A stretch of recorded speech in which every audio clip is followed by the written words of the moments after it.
नमस्कार दोस्तों, इस वीडियो में हम आपको कॉल स्पैन के बारे में बताएंगे। तो चलिए आपको दिखाते हैं। इस प्रकार का वेब पे डिज़ाइन मैं आपको बनाकर दिखाऊंगा कि HTML में कैसे इसे बनाया जाता है, इस प्रकार का जो है कॉल स्पैन को। तो चलिए आपको ये बता देते हैं कि कॉल स्पैन होता क्या है। दो या दो से अधिक जो है कॉलम को जब एक कॉलम में मर्ज किया जाता है तो उसी को जो है कॉल स्पैन कहते हैं। तो चलिए आपको बतलाते हैं कि कॉल स्पैन को कैसे HTML में लिखते हैं। तो कॉल स्पैन क्या होता है कि एक प्रकार का जो है दो कॉलमों को मर्ज करके एक कॉलम में लिखा जाता है, उसी को जो है कॉल स्पैन कहते हैं। तो चलिए हम नोटपैड को ओपन करते हैं और आपको दिखाते हैं कि इसका जो है कोड को या टैग को कैसे लिखते हैं। तो चलिए इसे बड़ा कर लेते हैं। बड़ा करने के बाद हम यहाँ पे बेसिक जो है कोड को टाइप करेंगे, जैसे कि HTML लिखने के बाद हम बॉडी टैग यूज करेंगे।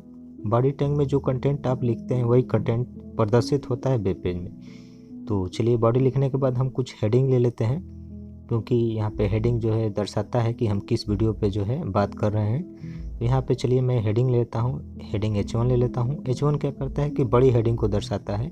जो H1 होता है वह बड़ी हेडिंग को दर्शाता है। हेडिंग ऐसे तो मुख्यतः 6 होता है, H1 से H6। H6 जो सबसे छोटी हेडिंग होता है, H6 जो होता है सबसे छोटी हेडिंग होता है। तो चलिए हम यहाँ पे कुछ हेडिंग का नाम ले लेते हैं, जैसे एग्जाम्पल ऑफ कुछ भी नाम लिख देंगे। तो चलिए मैं लिख देता हूँ example of TD call span attribute. ऐसे ही कुछ हम हेडिंग का नाम लिख देते हैं। आप यहाँ पे कुछ भी जो है हेडिंग का नाम दे सकते हैं, ये ज़रूरी नहीं है। आप यहाँ हेडिंग लिख भी सकते हैं या नहीं भी लिख सकते हैं, या पैराग्राफ भी लिख सकते हैं, जो भी आप चाहें लिख सकते हैं, यह ज़रूरी नहीं है। हम यहाँ पे जिस वीडियो पर कार्य कर रहे हैं उसको यहाँ पे बताने से क्लियर हो जाता है कि हम किस वीडियो को जो है HTML पे हम बना रहे हैं। तो यहाँ पे मैं लिख दे रहा हूँ कि example of TD call span attribute. यह लिखने के बाद हम हेडिंग को क्लोज टैग से बंद कर देते हैं। क्लोज टैग से बंद करने के बाद हम इंटर प्रेस करेंगे और नीचे आएंगे। जैसे इंटर प्रेस करेंगे हम नीचे पैराग्राफ आ जाते हैं। नीचे पैराग्राफ आने के बाद हम यहाँ पे टेबल जो है टैग को लेंगे, क्योंकि टेबल टैग में भी हम कॉल स्पैन का यूज करेंगे, क्योंकि टेबल में ही रो स्पैन या कॉल स्पैन का हम यूज कर सकते हैं। तो चलिए टेबल हम लेने के बाद यहाँ पे हम बॉर्डर भी लगा देते हैं, क्योंकि जो बॉर्डर एट्रीब्यूट होता है लगाएंगे तभी जो है टेबल में हमारा बॉर्डर दिखेगा। यहाँ पे बॉर्डर ले लेते हैं। बॉर्डर का वैल्यू कुछ भी आप दे सकते हैं। तो बॉर्डर लिखने के बाद यहाँ पे इक्वल लगाएंगे, इक्वल के बाद डबल कोटेशन। यहाँ पे जो भी आप वैल्यू देना चाहें 2, 3, 4, 5, 6 वो दे सकते हैं। यह जो है आपके बॉर्डर के किनारे की मोटाई को दर्शाता है कि आप कितना जो है बॉर्डर की मोटाई रखना चाहते हैं। तो आप इसमें से कुछ भी वैल्यू दे सकते हैं। तो चलिए मैं इसका वैल्यू 2 ही रहने देता हूँ और बाकी सबको कट करता हूँ, क्योंकि यहाँ पे जो वैल्यू देंगे उसी को जो है बॉर्डर में दिखाता है कि किसका इतना मोटाई है। तो 2 जो है काफ़ी रहता है, आप 1 भी दे सकते हैं। तो चलिए मैं इसका जो बॉर्डर का एट्रीब्यूट है मैं वैल्यू 2 ही रहने देता हूँ, आप अपने इच्छा अनुसार दे सकते हैं। चलिए मैं टेबल बॉर्डर लिखने के बाद हम इंटर प्रेस करते हैं और नीचे की पैराग्राफ लाइन पे आते हैं। यहाँ पे हम TR लेंगे। TR जो है टेबल रो को दर्शाता है, जैसे पंक्ति। टेबल रो का मतलब क्या है? पंक्ति को दर्शाता है।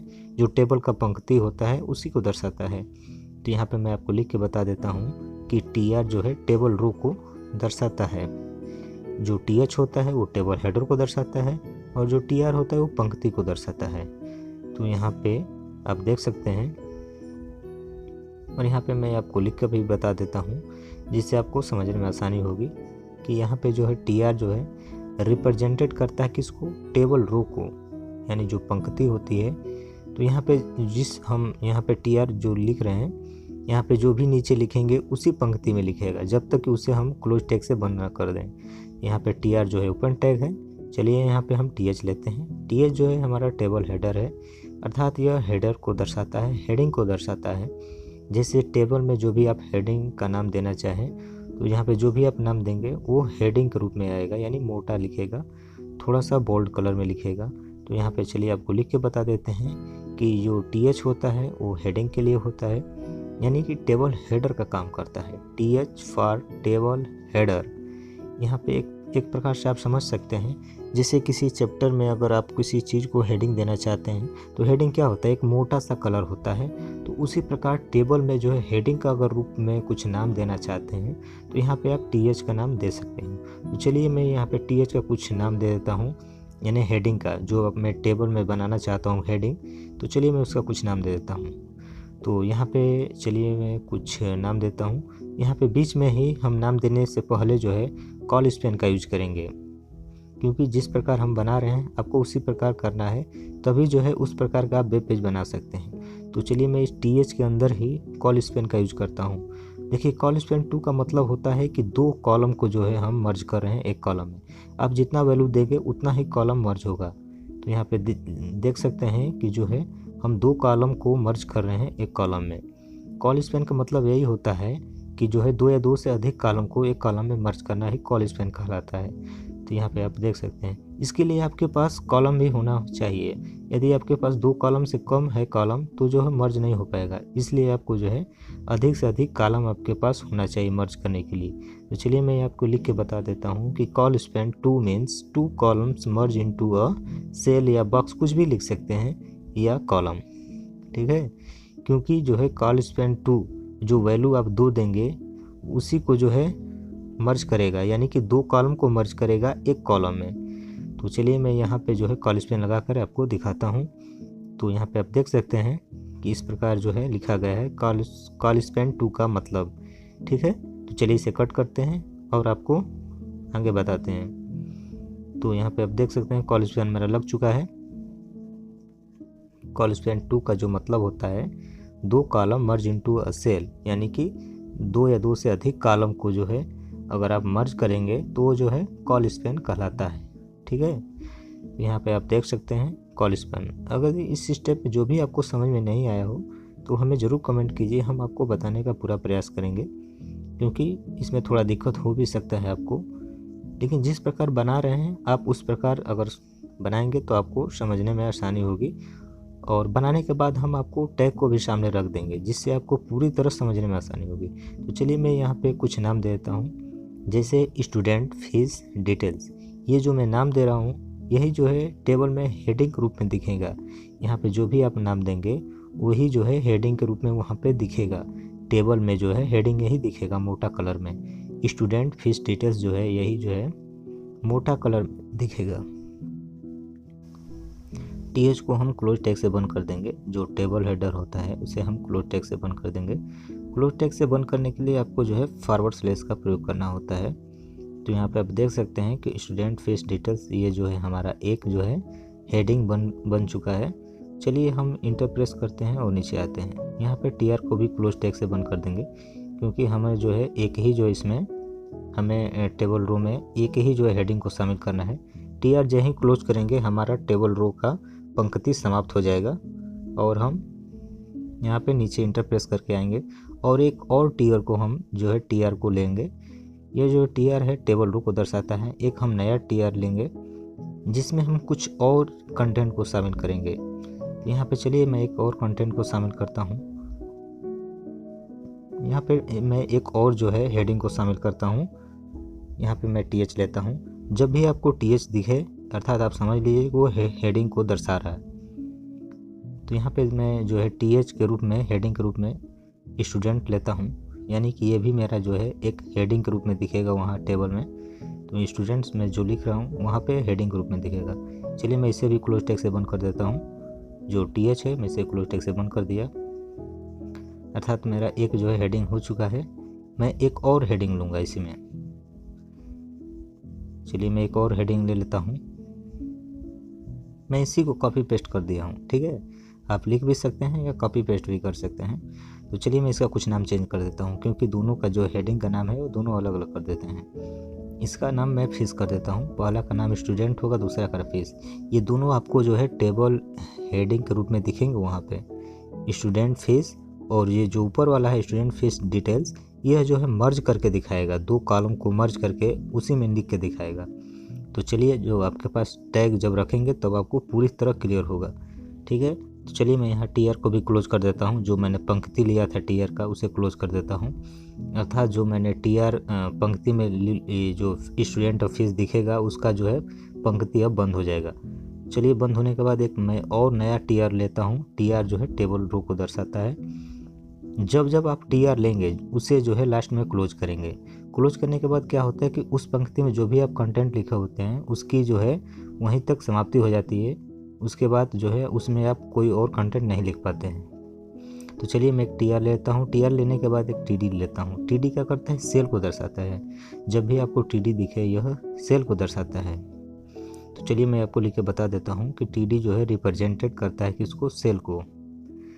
तो यहाँ पे देख सकते हैं कि टीडी जो है रिप्रेजेंट करता है किसको, सेल को। तो सेल में जो भी आप नाम देना चाहें वो नाम दे सकते हैं यहाँ टीडी के बीच में। चलिए मैं इसे कट करता हूँ, यहाँ पे कुछ नाम देके आपको दिखाता हूँ। तो इस प्रकार आप देख सकते हैं कि जो है टीडी एक सेल को दर्शाता है। यहाँ पे नाम के रूप में मैं कुछ लेता हूँ, जैसे स्टूडेंट है तो स्टूडेंट में मैं टीडी का नाम ले रहा हूँ मनीष, क्योंकि जो मनीष है यह एक सेल है, ठीक है। यह सेल के रूप में बीच में दिखाएगा, सेल के जो कंटेंट होता है बीच में वो मनीष वहाँ पे दिखाएगा, ठीक है। टीडी यहाँ पे जो है स्टूडेंट के ठीक नीचे ये दिखाएगा मनीष। चलिए मनीष लिखने के बाद इसी को मैं कॉपी पेस्ट कर देता हूँ, क्योंकि ये जो मैं अगला जो टीडी ले रहा हूँ वो ले रहा हूँ फीस के लिए, क्योंकि जो फीस हेडिंग है उसके नीचे अब मैं वैल्यू रखूँगा कि फ़ीस का जो भी वैल्यू होगा, जैसे जो भी आप देख सकते हैं, जैसे फीस है इसके नीचे जो है हम वैल्यू रखेंगे, क्योंकि स्टूडेंट के नीचे मनीष आ चुका है। अब जो है हमारा अगला शेयर मनीष, यहाँ पे कुछ वैल्यू दे देंगे, जैसे हमारा फीस 5000 हो गया। तो इस तरह आप देख सकते हैं। ये देने के बाद हम टीआर को क्लोज कर देंगे। टीआर क्लोज करने का मतलब है कि उस पंक्ति में जो भी हम मनीष अब चाहे 5000 लिखे हैं उसका जो है कंटेंट यहाँ तक बंद हो जाएगा, ठीक। हम चलिए फिर अगला जो है टीआर लेते हैं। इसमें आपको बार बार जो है टीआर और टीडी लेना होगा, क्योंकि आप नहीं लेंगे तो अगर टीआर में ही सब कुछ लिखते चले जाएंगे तो एक ही पंक्ति में लिखता चला जाएगा। तो इसलिए आपको जैसे मैं लिख रहा हूँ वैसे ही आपको कोड को लिखना ज़रूरी है। चलिए मैं एक और टीडी ले लेता हूँ। यहाँ पे मैं कुछ और स्टूडेंट का नाम लिख देता हूँ, जैसे यहाँ पे मैं एक और जो है सेल में नाम ले लेता हूँ, जैसे सुरेश।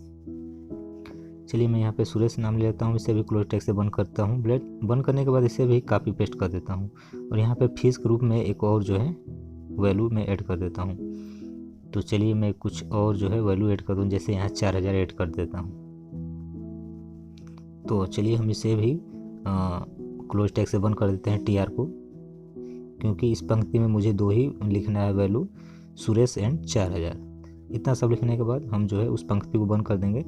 पंक्ति को बंद करने के बाद हम नया पंक्ति लेंगे। नया पंक्ति लेने के लिए हम टीआर यूज करेंगे। टीआर जो है टेबल रो को दर्शाता है और यहाँ पे टीआर के रूप में जो है हम एक और टीडी लेंगे। यहाँ पे एक और टीडी लेंगे, क्योंकि अगर हमें उस प्रकार का वेब पेज बनाना है तो हमें यहाँ पे ऐसा ही लिखना पड़ेगा।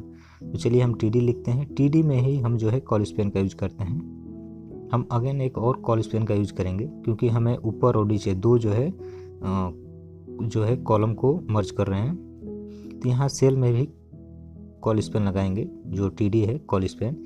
यहाँ पे जो 2 लिख रहे हैं ये दर्शा रहा है कि 2 हम कॉलम को मर्ज कर रहे हैं एक कॉलम में। आप टीडी में भी लगा सकते हैं, टीएच में भी कॉल स्पेन लगा सकते हैं, ठीक। तो इसका मतलब यही है कि यहाँ पे जो है दिखा रहा है कि कॉल स्पेन 2, अर्थात हम जो है 2 जो है कॉलम को एक कॉलम में मर्ज कर रहे हैं। कॉल स्पेन का मतलब यही होता है, I have to merge 2 column, अर्थात मुझे जो है मर्ज करना है 2 कॉलम को इन अ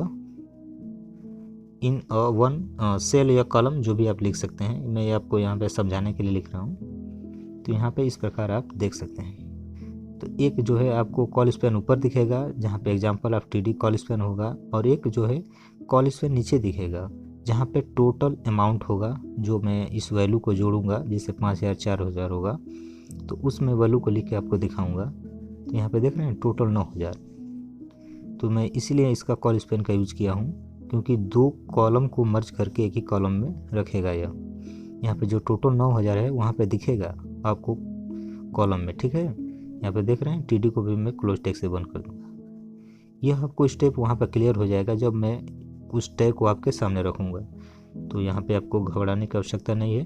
तो चलिए मैं यहाँ पे टीडी जो है क्लोज टैग से बंद करने के बाद जो है हम यहाँ पे टीआर को भी क्लोज टैग से बंद कर देंगे। टीआर को क्लोज टैग से बंद करने के बाद हम लास्ट में अब टेबल को भी बंद कर देंगे, क्योंकि हमें इतना ही कंटेंट लिखना है। सभी कंटेंट लिखने के बाद ही जो है हमें लास्ट में टेबल को और बॉडी को और HTML को क्लोज टैग से बंद करते हैं। तो चलिए हम लास्ट में जो है टेबल को क्लोज टैग से बंद कर दिए, उसके बाद बॉडी टैग को भी बंद कर देंगे। बॉडी टैग को बंद करने के बाद हम जो है HTML टैग को भी बंद करेंगे, क्योंकि इसे क्रम अनुसार बंद करने पर ही हम इसे क्लोज टैग लगाएंगे। चलिए HTML को भी बंद कर दिए। बंद करने के बाद हम फाइल में जाकर इसे सेव करेंगे या Ctrl+S करेंगे सेव करने के लिए। चलिए हमारा जो है कॉल स्पैन जो है HTML टैग लिख कर तैयार हो चुका है। इसे हम सेव करेंगे। फाइल में जाएंगे और यहाँ पे सेव पर क्लिक करेंगे। जैसे ही सेव पर क्लिक करेंगे एक सेव एज का डायलॉग बॉक्स ओपन होगा, जहाँ पे आपको कुछ नाम देना होगा। जैसे फाइल नेम में आप कुछ भी फाइल नाम दे सकते हैं जिससे आप समझ सकें। तो चलिए मैं यहाँ पे नाम दे देता हूँ कॉल स्पैन और .html लगा कर मैं इसे सेव कर देता हूँ। और मैं इसे जो है डेस्कटॉप पर ही सेव करता हूँ, क्योंकि हमारा जो है हमेशा जो है डेस्कटॉप पर ही सेव रहता है, जिससे मैं आपको समझा सकूँ। चलिए सेव पर क्लिक करते हैं। सेव पर क्लिक करने के बाद आप देखेंगे कि हमारा जो फाइल है डेस्कटॉप पर सेव हो चुका है। यहाँ पर देख रहे हैं कॉल स्पैन नाम से सेव हो चुका है।